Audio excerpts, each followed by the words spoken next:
Hello dear friends, life സയൻസിൻ്റെ ഇന്നത്തെ സെഷനിലോട്ട് എല്ലാ കൂട്ടുകാർക്കും സ്വാഗതം. എൻ്റെ പേര് മായ സുജിത് കൃഷ്ണൻ.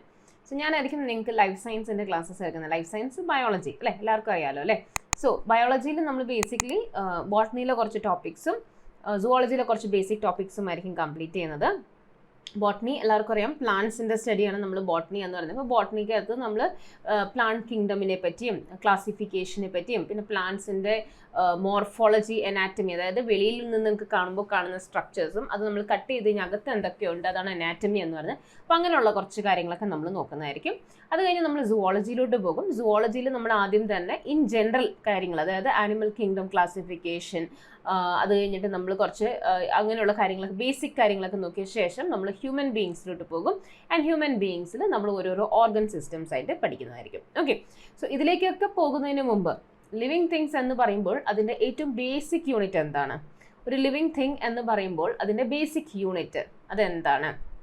നമുക്ക് എല്ലാവർക്കും അറിയാം, കോശങ്ങളാണ് അല്ലേ. സെൽ എന്ന് പറയുന്നതാണ് ഏറ്റവും ബേസിക് യൂണിറ്റ്. അപ്പോൾ ഇന്ന് നമ്മൾ സ്റ്റാർട്ട് ചെയ്യാൻ പോകുന്നത് സെല്ല് വെച്ചിട്ടാണ്. അപ്പോൾ സെൽ കുറച്ചൊരു ലെങ്തി ടോപ്പിക്കാണ്, കാരണം ഈ പറഞ്ഞ പോലെ നിങ്ങളിൽ പലരും ഈ ബയോളജി ബാക്ക്ഗ്രൗണ്ട് ഇല്ലാത്തവരായിരിക്കും. അപ്പോൾ അതുകൊണ്ട് തന്നെ ഞാനിത് മൂന്നായിട്ട് സ്പ്ലിറ്റ് ചെയ്തിട്ട് ചെറിയ ചെറിയ ടോപ്പിക്സ് ആയിട്ടാണ് എടുക്കുന്നത്. ഓക്കെ, സോ ഒരുപാട് ഡീറ്റെയിൽ ആയിരുന്നു നമ്മൾ പോകുന്നില്ല. ആ ഒരു 10th ലെവൽ ആ ഒരു ലെവലിലുള്ള കാര്യങ്ങളാണ് നമ്മൾ പഠിക്കുന്നത്. പിന്നെ എക്സാമിൽ ചോദിക്കാൻ ചാൻസ് ഉള്ള ഒരു ഇത്തിരി കൂടിയ കാര്യങ്ങളും ഇത്രയും കാര്യങ്ങളെ നമ്മൾ നോക്കുന്നുള്ളൂ. ഓക്കെ, ബട്ട് സ്റ്റിൽ ബാക്ക്ഗ്രൗണ്ട് ഇല്ലാത്തവരും അല്ലെങ്കിൽ അത് മറന്നുപോയവരൊക്കെ ഉണ്ടെങ്കിൽ അതിന് വേണ്ടിയിട്ട് കുറച്ച് സ്ലോ ആയിട്ടായിരിക്കും നമ്മൾ പോകുന്നത്. ഓക്കെ, സോ നമുക്ക് സെഷനിലോട്ട് എടുക്കാം. Cell, the unit of life. ആദ്യം തന്നെ എന്താണ് സെൽ? സെൽ എന്ന് പറയുന്നത് ബിൽഡിംഗ് ബ്ലോക്ക് ഓഫ് ലൈഫ് ആണ് അല്ലേ. ലൈഫിൻ്റെ ഏറ്റവും ബേസിക് യൂണിറ്റ് ആണ് സെൽ എന്ന് പറയുന്നത്.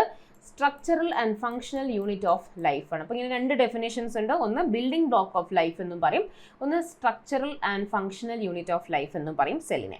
ഓക്കെ, അപ്പോൾ ഡെഫിനേഷൻ ക്ലിയർ ആയല്ലോ. നൗ ആരാണ് സെല്ല് ഡിസ്കവർ ചെയ്തത്? സെല്ല് ആദ്യമായി ഡിസ്കവർ ചെയ്തത് റോബർട്ട് ഹുക്കാണ്. ആരാണ്? Robert Hooke. അദ്ദേഹം കണ്ടത് ഒരു നോൺ ലിവിങ് സെല്ലാണ്, കോർക്ക് സെല്ലായിരുന്നു. നോൺ ലിവിങ് സെല്ലാണ് റോബർട്ട് ഹുക്ക് ആദ്യമായി കണ്ടത്. അപ്പോൾ അതിങ്ങനെ ഇങ്ങനെ ഹെക്സഗൺ പോലെ ഒരു ബോക്സ് പോലെയാണ് ഇരുന്നിരുന്നത്. അപ്പോൾ അദ്ദേഹം അത് കണ്ടു കഴിഞ്ഞപ്പോഴേക്കും അദ്ദേഹത്തിന് സെല്ലുകൾ പോലെ തോന്നി. സെല്ല് നമ്മൾ ഈ ജയിലുകളൊക്കെ ഇല്ലേ, അപ്പോൾ അതുകൊണ്ട് തന്നെ അദ്ദേഹം അതിനെ സെൽ എന്ന് വിളിച്ചു. ഓക്കെ, സോ സെല്ല് ഡിസ്കവർ ചെയ്തതും അതിന് ആ പേര് നൽകിയതും ആരാണ്? റോബർട്ട് ഹുക്കാണ് 1665. വളരെ ഇമ്പോർട്ടൻ്റ് ആയിട്ടുള്ള ഒരു ക്വസ്റ്റ്യൻ ആണ്. ഓക്കെ, അപ്പോൾ ഒരു ക്വസ്റ്റ്യൻ ക്ലിയർ ആയില്ലേ? സെല്ല് ഡിസ്കവർ ചെയ്തതും അതിന് ആ പേര് നൽകിയതും റോബർട്ട് ഹുക്കാണ്. ആദ്യമായി കണ്ടത് കോർക്ക് സെല്ലാണ്, നോൺ ലിവിങ് സെല്ല്. ഇദ്ദേഹം എഴുതിയ ബുക്കാണ് മൈക്രോഗ്രഫിയ. എന്താണ്? മൈക്രോഗ്രഫിയ. അപ്പോൾ ഇതായിരുന്നു നോൺ ലിവിങ് സെൽ. ഇനി ആദ്യമായിട്ടൊരു ലിവിങ് സെൽ ഒബ്സർവ് ചെയ്തത് ആരാണെന്ന് ചോദിച്ചാൽ അത് ആന്റോൺ വാൻ ല്യൂവൻഹുക്ക് അല്ലെങ്കിൽ ആന്റണി വാൻ ല്യൂവൻഹുക്ക് എന്ന് പറയും. Okay, so Anton van Leeuwenhoek or Antony van Leeuwenhoek ആണ് ഫസ്റ്റ് ലിവിങ് സെൽ ഒബ്സർവ് ചെയ്തത്. Okay, now coming to plant cell and animal cell. അപ്പോൾ പ്ലാന്റ് സെല്ലിനെ വളരെ ഡീറ്റെയിൽ ആയി പഠിച്ച വ്യക്തി ആരാണെന്ന് ചോദിച്ചാൽ അത് MJ ഷ്ലീഡൻ ആണ്. MJ Schleiden. അപ്പോൾ ഈ ഒരു സ്ലൈഡിൽ കുറേ ആൾക്കാരുടെ പേരുണ്ട് കേട്ടോ. റോബർട്ട് ഹുക്ക് നമ്മൾ കണ്ടു, ആന്റോൺ വാൻ ല്യൂവൻഹുക്ക് കണ്ടു. ഓക്കെ, അത് കഴിഞ്ഞിട്ട് MJ ഷ്ലീഡൻ. പ്ലാന്റ് സെല്ലിനെ പറ്റി ഡീറ്റെയിൽ ആയിട്ട് പഠിച്ച വ്യക്തിയാണ് MJ Schleiden.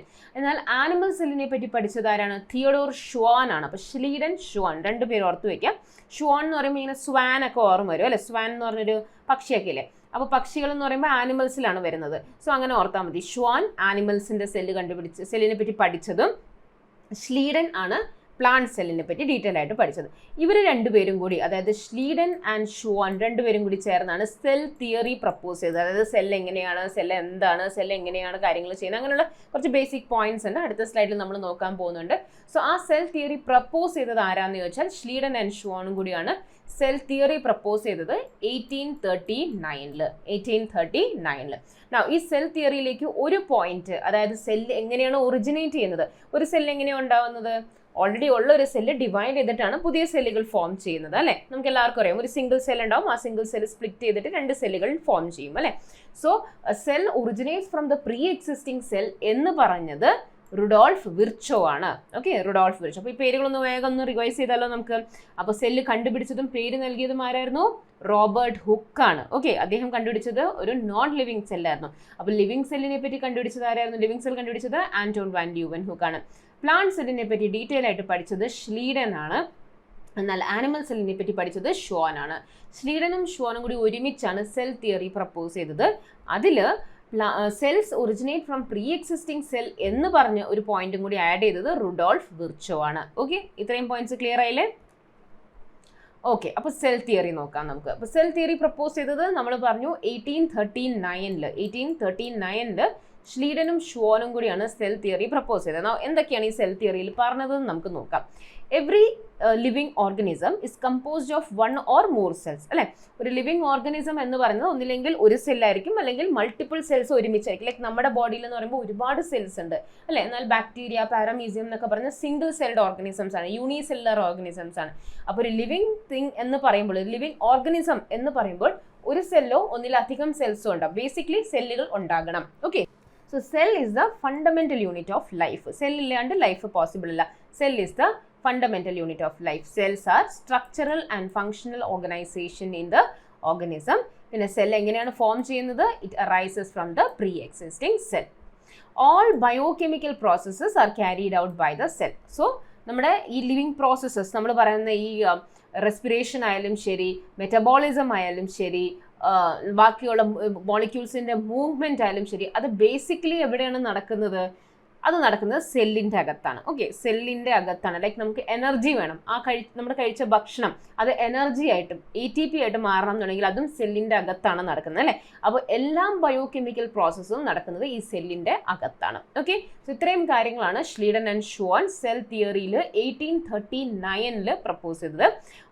Every living thing is made up of 1 or more cells. Cell is the fundamental unit. Cell is the functional and structural unit of organism. Cells arise from pre-existing cells and biochemical processes are carried out by the cell. Now, smallest cell എന്ന് പറയുന്നത് ഏതാണ്? Mycoplasma എന്ന് പറഞ്ഞതാണ്. Okay, ഏറ്റവും smallest cell in the world ഏതാണെന്ന് ചോദിച്ചാൽ അത് മൈക്കോപ്ലാസ്മയാണ്. Biggest cell എന്താണ്? ഓസ്ട്രിച്ചിന്റെ എഗ് ആണ്. Okay, ostrich egg is the biggest cell. Smallest cell mycoplasma, biggest cell is ostrich egg. Longest cell, ഏറ്റവും നീളം കൂടിയ സെൽ ഏതാണെന്ന് വെച്ച് കഴിഞ്ഞാൽ നമ്മുടെ ന്യൂറോൺസ് ആണ്. ന്യൂറോൺസ് എന്ന് പറയുന്നത് നമ്മുടെ ബ്രെയിനിലുള്ള സെല്ലുകൾ അല്ലെങ്കിൽ നെർവ് സെല്ലുകൾ, ഈ ഇമ്പൾസസ് ട്രാൻസ്മിറ്റ് ചെയ്യുന്ന സെല്ലുകളുണ്ട്. ഓക്കെ, അവരെയാണ് ന്യൂറോൺസ് എന്ന് പറയുന്നത്. സോ അതാണ് ഏറ്റവും longest cell. Okay, now largest human cell ഏതാണെന്ന് ചോദിച്ചാൽ അത് ഓവം ആണ്. Okay, and smallest human cell എന്ന് പറയുന്നത് സ്പേം ആണ്. Cell in human body with longest life is nerve cell or neurons. 2 kinds of cells are there. In general, 2 type of cells ആണ്. Based upon അതിൻ്റെ advancement എത്രത്തോളം ഉണ്ട്. അപ്പോൾ based upon advancement 2 types of cells are there. Primitive cells, അത് develop ചെയ്തിട്ടില്ല, primitive ആയിട്ടുള്ള സെല്ലുകളാണ്. അതിനെ പറയുന്ന പേരാണ് prokaryotic cell. Okay, and advanced cells, അതിൻ്റെ അകത്ത് ഓർഗനൽസ് ഒക്കെ ഉണ്ട്. ന്യൂക്ലിയർ മെറ്റീരിയൽ ഒരു ന്യൂക്ലിയർ എൻവലപ്പിൻ്റെ അകത്താണ്. അപ്പോൾ അങ്ങനെയെല്ലാം ഫുൾ ഓർഗനൈസ്ഡ് ആയിട്ട് ഇരിക്കുന്ന ഒരു സെല്ല്, അഡ്വാൻസ്ഡ് ഫോം, അതിനെ പറയുന്ന പേരാണ് eukaryotic cells. Okay, and study of സെല്ലിനെ പറയുന്ന പേരാണ് cytology. Okay, clear? So basic ഏറ്റവും ചെറിയ സെൽ എന്താണ്? മൈക്കോപ്ലാസ്മ. ഏറ്റവും വലിയ സെൽ ഏതാണ്? ഓസ്ട്രിച്ചിൻ്റെ egg. Coming to human body, human ബോഡിയിൽ ഏറ്റവും ചെറിയ സെൽ ഏതാണ്? Sperm cell. ഏറ്റവും വലിയ സെൽ ഏതാണ്? ഓവം ആണ്. ലോങ്ങസ്റ്റ് സെൽ ഏതാണ്? ന്യൂറോൺസ് ആണ്. ഏറ്റവും ലോങ് ലൈഫുള്ള സെൽ ഏതാണ്? അതും ന്യൂറോൺസ് ആണ്. ഓക്കെ, പിന്നെന്താ നമ്മൾ കണ്ടത്? യെസ്, 2 types ഓഫ് സെൽസ് നമ്മൾ കണ്ടു. ബേസ്ഡ് അപ്പോൺ അതിൻ്റെ advancement or organisation, prokaryotic and eukaryotic. Primitive സെല്ലിനെയാണ് പ്രോകാരിയോട്ടിക്, ആൻഡ് അഡ്വാൻസ്ഡ് സെല്ലിനെയാണ് യൂകാരിയോട്ടിക് എന്ന് പറയുന്നത്. നമ്മൾ ഡീറ്റെയിൽ ആയിട്ട് രണ്ടിൻ്റെ ഡിഫറൻസസ് നോക്കാൻ പോകുന്നുണ്ട്. പിന്നെ സെല്ലിൻ്റെ സ്റ്റഡിയെ പറയുന്ന പേര് cytology. Clear?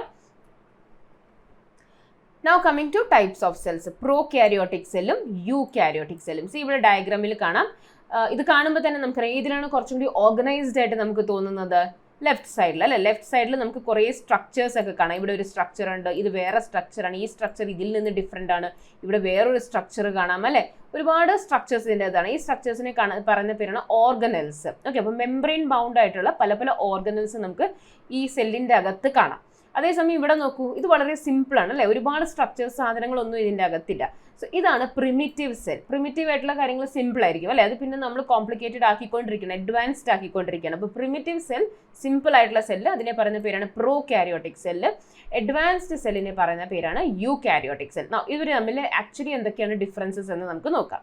So prokaryotic cell എന്ന് പറയുന്നത് പ്രിമിറ്റീവ് സെൽസ് ആണ്, വിത്തൗട്ട് ന്യൂക്ലിയസ്. ന്യൂക്ലിയസ് ഇല്ല, ന്യൂക്ലിയർ മെറ്റീരിയൽ ഇല്ലെന്നല്ല പറഞ്ഞത്, ന്യൂക്ലിയസ് ഇല്ല. ഓക്കെ, സോ ന്യൂക്ലിയർ മെറ്റീരിയൽ ഉണ്ടോ? ഉണ്ട്. ഇതാണ് ന്യൂക്ലിയർ മെറ്റീരിയൽ. ഇത് ഇങ്ങനെ ഒരു എൻക്ലോസ് ചെയ്തിട്ടില്ല അല്ലേ, എൻക്ലോസ് ചെയ്തിട്ട് ഇതുപോലെ ഇതിനെയാണ് നമ്മൾ ന്യൂക്ലിയസ് എന്ന് പറയുന്നത്. അപ്പോൾ ഇങ്ങനെ ഒരു സ്ട്രക്ചർ അവിടെ ഇല്ല.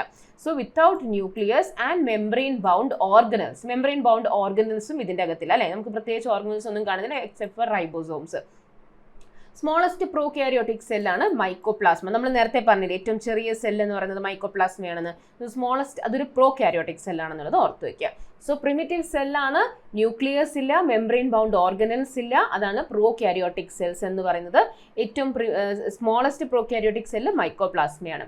Coming to eukaryotic cell. Eukaryotic cell എന്ന് പറയുന്നത് cell with nucleus and membrane bound organelles. Okay, nucleus ഉണ്ട്, മറ്റുള്ള മെംബ്രെയിൻ ബൗണ്ട് ഓർഗനൽസ് ഉണ്ട്, like Golgi bodies, endoplasmic reticulum, mitochondria, ribosomes, plastids, അങ്ങനെയുള്ള ഒരുപാട് നമ്മുടെ മെംബ്രെയിൻ ബൗണ്ട് ഓർഗനൽസ് ഉണ്ട്. And nucleus contains DNA and histone proteins. Okay, ഈ ന്യൂക്ലിയസിൻ്റെ അകത്ത് DNA മെറ്റീരിയലും ഉണ്ട്, ഹിസ്റ്റോൺ പ്രോട്ടീൻസും ഉണ്ട്, പിന്നെ ന്യൂക്ലിയോളസും ഉണ്ട്. ഓക്കെ, അപ്പോൾ ന്യൂക്ലിയസ് ഇങ്ങനെ നമ്മൾ കട്ട് ഓപ്പൺ ചെയ്ത് കഴിഞ്ഞാൽ, ഇത് ന്യൂക്ലിയസ് ആട്ടോ, സെല്ലല്ല, ഇതിൻ്റെ വെളിയിലാണ് സെല്ല് വരുന്നത്.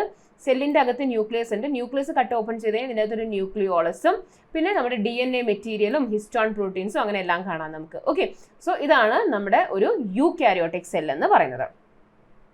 സോ ഡിഫറൻസസ് എന്തൊക്കെയാണ്? പ്രോകാരിയോട്ടിക് സെല്ല് യൂണിസെല്ലാർ ആയിരിക്കും, eukaryotic cell unicellular or multicellular ആകാം. ഓക്കെ, പ്രോകാരിയോട്ടിക് സെല്ല് സ്മോളർ ആയിരിക്കും ഓബ്വിയസ്ലി, കാരണം ഒരുപാട് ഓർഗനൽസ് ഒന്നും ഇല്ല അവിടെ. സോ ഇതൊരു സ്മോളർ സെല്ലായിരിക്കും. അതേസമയം യൂകാരിയോട്ടിക് എന്ന് പറയുന്നത് ലാർജ് സെൽസ് ആയിരിക്കും, കാരണം ഒരുപാട് ഓർഗനൽസ് ഉണ്ട്. അപ്പോൾ ഓർഗനൽസ് എല്ലാം വെച്ച് കഴിയുമ്പോഴേക്കും വലിപ്പം കൂടും അല്ലേ. നോ, ഇവിടെ ന്യൂക്ലിയസ് ആൻഡ് ന്യൂക്ലിയോളസ് ആബ്സെന്റ് ആണ്. യൂകാരിയോട്സിൽ ഇത് രണ്ടും ന്യൂക്ലിയസും ന്യൂക്ലിയോളസും പ്രസന്റ് ആണ്. DNA is circular, histone protein is absent. ഇവിടെ DNA is linear and histone protein is present. Ribosomes ഉണ്ട്, ഞാൻ കാണിച്ചു തന്നു. പ്രിമിറ്റീവ് സെല്ലിൻ്റെ അകത്തും റൈബോസോംസ് ഉണ്ട്, അതിൻ്റെ സൈസിന് വ്യത്യാസമുണ്ട്. സ്മോൾ സൈസ്ഡ് ആണ്, 70S എന്നാണ് അതിനെ പറയുന്നത്. എന്നാൽ യൂകാരിയോട്സിലുള്ളത് ലാർജർ റൈബോസോംസ് ആണ്, 80S എന്നാണ് പറയുന്നത്. Membrane bound organelles are absent here. Okay, പ്രോകാരിയോട്സിൽ മെംബ്രെയിൻ ബൗണ്ട് ഓർഗനൽസ് ഒന്നും തന്നെ നമ്മൾ കണ്ടില്ല അല്ലേ. അതേസമയം യൂകാരിയോട്സിൽ ധാരാളം മെംബ്രെയിൻ ബൗണ്ട് ഓർഗനൽസ് ഉണ്ട്. റീപ്രൊഡക്ഷൻ എങ്ങനെയാണ്? പ്രോകാരിയോട്സിൽ asexual mode of reproduction okay. ഓക്കെ, അതേസമയം യൂകാരിയോട്സിലാണെങ്കിൽ it can be asexual or sexual mode of reproduction. Example of prokaryotes bacteria, mycoplasma ഒക്കെയാണ് എക്സാമ്പിൾ. യൂകാരിയോട്സിൻ്റെത് പ്ലാന്റ് സെൽ, ആനിമൽ സെൽ, ഇതൊക്കെയാണ് യൂകാരിയോട്ടിക് സെല്ലിൻ്റെ എക്സാമ്പിൾ ആയിട്ട് വരുന്നത്. ഓക്കെ, സോ ഈ ബേസിക് പോയിന്റ്സ് ആണ് ഈ പറഞ്ഞാൽ. ഇത് ഓൾറെഡി നമ്മൾ പറഞ്ഞ കാര്യങ്ങൾ ഞാൻ പോയിന്റിലാക്കിയെന്നേ ഉള്ളൂ. പിന്നെ കുറച്ചൊക്കെ നമ്മളൊന്ന് ചിന്തിച്ചാൽ മതി. പ്രോകാരിയോട്സ് സിംഗിൾ സെല്ലാർ ആയിരിക്കും, സ്മോൾ ആയിരിക്കും അല്ലേ. അതിൽ ന്യൂക്ലിയസും ന്യൂക്ലിയോളസും ഒന്നും ഇല്ലെന്ന് നമ്മൾ പറഞ്ഞു. ന്യൂക്ലിയർ മെറ്റീരിയൽ ഉണ്ട്, അതായത് DNA ഉണ്ട്, അത് സർക്കുലർ ആയിട്ടാണ് ഇരിക്കുന്നത്. റൈബോസോംസ് ഉണ്ട്, ചെറുതാണ്. മെംബ്രെയിൻ ബൗണ്ട് ഓർഗനൽസ് ഒന്നും തന്നെ കണ്ടില്ല. ഇത്രയും സിമ്പിൾ ആയിട്ടുള്ളത് ആയതുകൊണ്ട് തന്നെ അതിന് സെക്ഷൽ റീപ്രൊഡക്ഷൻ പോലെ ഒരു കോംപ്ലിക്കേറ്റഡ് ആയിട്ടുള്ള പ്രോസസ്സ് ചെയ്യാൻ പറ്റത്തില്ല. അപ്പോൾ സെക്ഷൽ മോഡ് ഓഫ് റീപ്രൊഡക്ഷൻ ആണ്. എക്സാമ്പിൾ നമ്മൾ പറഞ്ഞു ബാക്ടീരിയ ആണ്. ഓക്കെ, നൗ പ്രോകാരിയോട്ടിക് സെൽ ദേ റെപ്രസെന്റ്, ഇതിൽ എന്തൊക്കെയാണ് വരുന്നത്? Bacteria, blue green algae, mycoplasma, PPLO എന്ന് പറയുന്നത് പ്ലൂറോ ന്യൂമോണിയ ലൈക്ക് ഓർഗനിസം. ചില സമയത്ത് ഫുൾ ഫോം ചോദിക്കാറുണ്ട്, what is the full form of PPLO എന്ന് പറയുന്നത് pleuro pneumonia like organism. Okay, so ഇതെല്ലാം തന്നെ പ്രോകാരിയോട്സിന്റെ എക്സാമ്പിൾ ആണ്. എന്തൊക്കെയാണ്? Bacteria, blue green algae, mycoplasma ഏറ്റവും smallest cell in the world ആണെന്ന് പറഞ്ഞു, and PPLO pleuro pneumonia like organism. Now they multiply rapidly and vary in size greatly. Okay, so ചെറുതാണ്, ഒരുപാട് complications ഒന്നും തന്നെ ഇല്ല, സെക്ഷൽ മോഡ് ഓഫ് റീപ്രൊഡക്ഷൻ ആണ്, അതുകൊണ്ട് തന്നെ വളരെ സ്പീഡിൽ മൾട്ടിപ്ലൈ ചെയ്യും. All prokaryotic cells, they have cell wall surrounding the cell membrane except for mycoplasma. Okay, mycoplasma വെച്ച് ബാക്കി എല്ലാത്തിനും സെൽ വാളുകൾ ഉണ്ടാകും. And based upon shape, ഇത് ഡിഫറെൻറ്റ് ടൈപ്സ് ഉണ്ട്. ബാസിലൈ എന്ന് പറയുന്നത് റോഡ് ഷേപ്ഡ് ആണ്. ഓക്കെ, ബേസ്ഡ് അപ്പോൺ ഷേപ്പ് നമുക്ക് പേരുകൾ കൊടുത്തിട്ടുണ്ട്. ലൈക്ക് നമ്മൾ ലാക്ടോബാസിലൈ എന്നൊക്കെ പറയില്ല. അപ്പോൾ ബാസിലൈ എന്ന് വെച്ച് കഴിഞ്ഞാൽ എന്താണ്? വിബ്രിയോ കോളറ എന്നൊക്കെ പറയും. അപ്പോൾ അതിൻ്റെ വിബ്രിയോ എന്ന് വെച്ചാൽ കോമ ഷേപ്ഡ് ആണ്. അപ്പോൾ അങ്ങനെയുള്ളത്. സോ ബാസിലസ് എന്ന് പറയുന്നത് റോഡ് പോലെ ഇരിക്കുന്ന ബാക്ടീരിയകളെ പറയുന്ന പേരാണ് ബാസിലസ്. സ്ഫെരിക്കലായിട്ടിരിക്കുന്നതിനെ നമ്മൾ കോക്കസ് എന്ന് പറയും. ഓക്കെ, കോമ ഷേപ്പിലിരിക്കുന്നതിനെ നമ്മൾ എന്ത് പറയും? വിബ്രിയോ എന്ന് പറയുന്നു. ആൻഡ് സ്പൈറലായിട്ടിരിക്കുന്നതിനെ നമ്മൾ സ്പൈറൽ എന്ന് പറയും. ഓക്കെ, സ്പൈറലം എന്ന് പറയും. സോ ഇതാണ് based upon shape different types of bacteria. So bacteria വരുന്നത് പ്രോകാരിയോട്ടിക് സെല്ലിലാണ്. സോ നമുക്ക് ബാക്ടീരിയയെ പറ്റി ഒന്ന് ഡീറ്റെയിൽ ആയിട്ട് നോക്കാം. ഓക്കെ, ബാക്കിയുള്ള സെല്ലുകളൊക്കെ അവിടെ ഇരുന്നോട്ടെ, ബാക്ടീരിയ മാത്രം നമുക്ക് ജസ്റ്റ് കുറച്ചൊന്ന് ഡീറ്റെയിൽ ആയിട്ട് നോക്കാം. സോ ബാക്ടീരിയ സെല്ല്, ഒരു ബാക്ടീരിയയുടെ സെല്ല് നമ്മൾ എടുക്കുകയാണെങ്കിൽ ഈ കാണുന്നത് ഒരു ബാക്ടീരിയയുടെ സെല്ലാണ്. സെൽ എൻവലപ്പ്, അതായത് സെല്ലിന്റെ ചുറ്റുമുള്ള കവറിങ് ഉണ്ടല്ലോ, അതിന് തന്നെ 3 ലെയേഴ്സ് ആണുള്ളത്. എത്ര ലെയേഴ്സ് ആണ്? 3 ലെയേഴ്സ്. സെല്ലിന്റെ ഔട്ടർ കവറിങ് എന്ന് പറയുന്നത് 3 ലെയേഴ്സ് ആണ്. ഓക്കെ, സോ ഏറ്റവും അകത്ത് ഒരു സെൽ മെംബ്രെയിൻ വരും, അതിന്റെ ചുറ്റും ഒരു സെൽ വോൾ വരും, അതിൻ്റെയും ചുറ്റും ഒരു സ്ട്രക്ചർ ഉണ്ട്, അതാണ് ഗ്ലൈക്കോകാലിക്സ്. ഓക്കെ, ഗ്ലൈക്കോകാലിക്സ്. സോ സാധാരണ എല്ലാവർക്കും സെൽ മെംബ്രെയിനും സെൽ വോളും അറിയാമായിരിക്കും അല്ലേ. ഏറ്റവും നമ്മുടെ അകത്ത് ലെയർ എന്ന് പറയുന്നത് സെൽ മെംബ്രെയിനാണ് വരിക, അതിൻ്റെ ചുറ്റുമാണ് നമ്മൾ സെൽ വോൾ വരയ്ക്കുക സാധാരണ. ഇത് അതിനും ചുറ്റും ഒരു സ്ട്രക്ചർ ഉണ്ട്, അതാണ് ഗ്ലൈക്കോകാലിക്സ്. Okay, outer most layer is ഗ്ലൈക്കോകാലിക്സ്. ഈ കാണുന്നത് ഗ്ലൈക്കോകാലിക്സ്, ഈ ബ്ലൂ കളറിലുള്ളത് ഗ്ലൈക്കോകാലിക്സ് ആണ്. അതിൻ്റെ അകത്ത് വരുന്ന ആ ഒരു ലൈറ്റ് യെല്ലോയിഷ് ഓറഞ്ച് കളറിൽ വരുന്നതാണ് സെൽ വോള്. ആൻഡ് ഏറ്റവും അകത്ത് ബ്രൗണിഷ് കളറിൽ വരുന്ന ലെയറാണ് പ്ലാസ്മ മെംബ്രെയിൻ. അപ്പോൾ 3 ലെയറാണ്. ബാക്ടീരിയൽ സെൽ വോളിന്, ബാക്ടീരിയൽ സെല്ലിൻ്റെ എൻവലപ്പിന് 3 ലെയേഴ്സാണ്. Outer glycocalyx, middle cell wall, ഏറ്റവും അകത്ത് സെൽ മെംബ്രെയിൻ. ഈ സെൽ മെംബ്രെയിൻ നമുക്ക് ആദ്യം ഗ്ലൈക്കോകാലിക്സ് വെച്ച് നോക്കാം. അപ്പോൾ ഗ്ലൈക്കോകാലിക്സ് എന്ന് പറയുന്നത് it can be loose sheath like. Okay, loose sheath ആയിട്ട് ആവാം. അങ്ങനെയാണെങ്കിൽ അതിന് സ്ലൈം ലെയർ എന്ന് പറയാം. ഓക്കെ, സ്ലൈം ലെയർ ലൂസ് ആയിട്ടുള്ളതാണെങ്കിൽ അതിനെ സ്ലൈം ലെയർ എന്ന് പറയും. അതെല്ലാം നല്ല തിക്കാണെങ്കിൽ അതിനെ നമ്മൾ ക്യാപ്സ്യൂൾ എന്ന് പറയും. ഓക്കെ, സോ 2 ടൈപ്പിലാകാം ഈ ഗ്ലൈക്കോകാലിക്സ് എന്ന് പറയുന്നത്. ഒന്ന് ഇങ്ങനെ അലുകുലൂന്നിരിക്കുന്നതാകാം, അപ്പോൾ അങ്ങനെയാണെങ്കിൽ നമ്മൾ അതിനെ സ്ലൈം ലെയർ എന്ന് പറയും. നല്ല തിക്കായിട്ടാണെങ്കിൽ അതിനെ നമ്മൾ ക്യാപ്സ്യൂൾ എന്ന് പറയും. ഓക്കെ, അതാണ് ഗ്ലൈക്കോകാലിക്സ്. നെക്സ്റ്റ് പ്ലാസ്മ മെംബ്രെയിൻ, ഏറ്റവും അകത്തെ ലെയറാണ് പ്ലാസ്മ മെംബ്രെയിൻ. ഇത് സെമി പെർമിയബിൾ മെംബ്രെയിൻ ആണ്, ഹാവിങ് മീസോസോംസ്. ഈ കാണുന്ന സ്ട്രക്ചറിൽ ഇത് നമ്മുടെ സെൽ മെംബ്രെയിൻ ഏറ്റവും അകത്തെ ലെയർ. ഇതിന് ഇങ്ങനെയുള്ള സ്ട്രക്ചേഴ്സ് ഫോം ചെയ്യുന്നുണ്ട്. ഈ സ്ട്രക്ചേഴ്സിനെ പറയുന്ന പേരാണ് മീസോസോംസ്. എന്താണ്? മീസോസോംസ്. സോ സെമി പെർമിയബിൾ ആണ് നമ്മുടെ plasma membrane, having mesosomes in the form of vesicles, tubules, lamellae. എന്താണ് ഇതിന്റെ function? They help in cell wall formation, RNA replication, distribution to daughter cells. Okay, ഇതൊക്കെയാണ് ഈ സെൽ മെംബ്രെയിനിലെ functions എന്ന് പറയുന്നത്. Okay, so cell envelope consist of glycocalyx outer layer, middle layer is cell wall, and innermost layer is cell membrane. Glycocalyx can be slime layer, or it can be very hard like capsule. Plasma membrane semi-permeable, having mesosomes in the form of vesicles ആവാം, lamellae ആകാം, tubules ആകാം. And function എന്താണെന്ന് ചോദിച്ചു കഴിഞ്ഞാൽ cell wall ഫോർമേഷന് participate ചെയ്യുന്നു, DNA റിപ്ലിക്കേഷന് സഹായിക്കുന്നു, and distribution to the cell daughter cell. Okay, ribosomes are attached with the cell membrane. Now ribosomes എന്ന് പറയുന്നത് ബേസിക്കലി പ്രോട്ടീൻ സിന്തസിസിൽ ഇൻവോൾവ് ആണ്. സോ ഈ റൈബോസോംസ് എവിടെയാണ് ഉണ്ടാവുന്നത്? സെൽ മെംബ്രെയിനോട് അറ്റാച്ച്ഡ് ആയിരിക്കും. So they are attached to the cell membrane and other site of protein synthesis. So ഇതാണ് usually. Now they can be attached with mRNA to form a chain called polyribosomes. Okay, so ribosomes attached with mRNA, they form polyribosomes. So എന്തുമായിട്ട് attach ചെയ്യുമ്പോഴാണ് നമ്മൾ polyribosomes എന്ന് പറയുന്നത്? mRNA. Now reserve materials, ഇങ്ങനെയുള്ള സെല്ലുകളിൽ reserve materials എന്തായിരിക്കും? Energy ഒക്കെ കിട്ടാൻ വേണ്ടിയിട്ട് ഫുഡോ എന്തെങ്കിലുമൊക്കെ സ്റ്റോർ ചെയ്ത് വെക്കണ്ടേ, അതെന്തായിരിക്കും? അതിനെ പറയുന്ന പേരാണ് inclusion bodies. Reserve material in prokaryotic cell is present in the cytoplasm as inclusion bodies, which will contain phosphates, granules, glycogen granules, etc. Okay, അപ്പോൾ ഇങ്ങനെയുള്ള ഡിഫറെൻറ്റ് ടൈപ്സ് ഓഫ് സ്ട്രക്ചേഴ്സ്, ഈ കോമ്പണൻസ് നമ്മുടെ ഇൻക്ലൂഷൻ ബോഡിക്ക് അകത്തുണ്ടാകും. ഇൻക്ലൂഷൻ ബോഡിയിൽ നിന്നാണ് വേണ്ട സാധനങ്ങളൊക്കെ. ഇതാണ് റിസർവ്സ്. ഓക്കെ, സോ ഇതാണ് നമ്മുടെ ബാക്ടീരിയൽ സെല്ലിനെ പറ്റിയുള്ള ബേസിക് സ്ട്രക്ചർ എന്ന് പറയുന്നത്. ഓക്കെ, സോ എൻവലപ്പാണ് മെയിൻലി ചോദിക്കാറുള്ളത്. എൻവലപ്പിന് 3 ലെയറാണ്. ഔട്ടർ മോസ്റ്റ് ലെയറിന് എന്താ പറയാമെന്ന് ചോദിക്കാറുണ്ട്. ഗ്ലൈക്കോകാലിക്സ് എന്നാണ് പറയുന്നത്. അത് ഇങ്ങനെ ലൂസ് ആയിട്ടുള്ളതാണെങ്കിൽ സ്ലൈം ലെയർ എന്ന് പറയും, നല്ല ഹാർഡ് ആണെങ്കിൽ അതിന് നമ്മൾ ക്യാപ്സ്യൂൾ എന്ന് പറയും. അത് കഴിയുമ്പോൾ സെൽ വോൾ വരും, സെൽ മെംബ്രെയിൻ വരും. സെൽ മെംബ്രെയിനിന് അകത്തേക്ക് ഇങ്ങനെ കുറച്ച് എക്സ്റ്റൻഷൻസ് ഉണ്ടാകും, അതാണ് മീസോസോംസ്. അത് വെസിക്കിൾസ് ആകാം, ലാമെല്ലാe ആകാം, ട്യൂബ്യൂൾസ് ആകാം. ഓക്കെ, റൈബോസോംസ് ഉണ്ട്, പ്രോട്ടീൻ സിന്തസിസിൽ പാർട്ടിസിപ്പേറ്റ് ചെയ്യുന്നു. Okay, reserve material inclusion bodies ആണ്. ഓക്കെ, ഇത്രയും പോയിന്റ്സേ ഉള്ളൂ നമ്മുടെ ബാക്ടീരിയൽ സെല്ലിനെ പറ്റി അറിഞ്ഞിരിക്കാനായിട്ട്. അപ്പോൾ ഇന്നത്തെ സെഷനിൽ നമ്മൾ ബേസിക് സെല്ലിനെ പറ്റി ബേസിക് പോയിന്റ്സ് മാത്രമാണ് കവർ ചെയ്തിരിക്കുന്നത്. സോ ഇത്രയും പോയിന്റ്സ് നിങ്ങൾ അടുത്ത സെഷന് മുമ്പ് പഠിച്ചു വെക്കുക. ഓക്കെ, സോ നമ്മൾ കണ്ടു ആരാണ് സെല്ല് ആദ്യമായി കണ്ടുപിടിച്ചത്? റോബർട്ട് ഹുക്കാണ്. മൈക്രോഗ്രഫി അദ്ദേഹം എഴുതിയതാണ്. ലിവിങ് സെൽ ആന്റോൺ വാൻ ല്യൂവൻ ഹുക്കാണ്. പ്ലാന്റ് സെല്ലിനെ പറ്റി പഠിച്ചത് ഷ്ലീഡൻ ആണ്. ആനിമൽ സെല്ലിനെ പറ്റി പഠിച്ചത് ഷ്വാൻ ആണ്, അല്ലേ? പിന്നെ ഷ്ലീഡൻ ആൻഡ് ഷ്വാനും കൂടിയാണ് സെൽ തിയറി പ്രപ്പോസ് ചെയ്തത്. Cell arise from pre existing cell എന്ന് പറഞ്ഞത് റുഡോൾഫ് വിർച്ചോ ആണ്. ഓക്കെ, പിന്നെ സെൽ തിയറി നമ്മൾ കണ്ടു, പോയിന്റ്സ് എല്ലാം കണ്ടു. Smallest cell mycoplasma, largest ostrich egg ആണ്. ഹ്യൂമൻ ബീങ്സിലെ smallest cell is sperm, largest cell is ovum and longest cell is neuron. ഏറ്റവും അധികം ലൈഫ് ഉള്ളതും നെർവ് സെൽ ഓർ ന്യൂറോൺ ആണ്. 2 ടൈപ്പ് ഓഫ് സെല്ലുകൾ, prokaryotic and eukaryotic cell. Prokaryotic cell primitive ആണ്, അവിടെ അതായത് ന്യൂക്ലിയസ് ഇല്ല and other membrane bound organelles ഇല്ല. ഇതെല്ലാം തന്നെ യൂകാരിയോട്സിൽ പ്രസന്റ് ആണ്.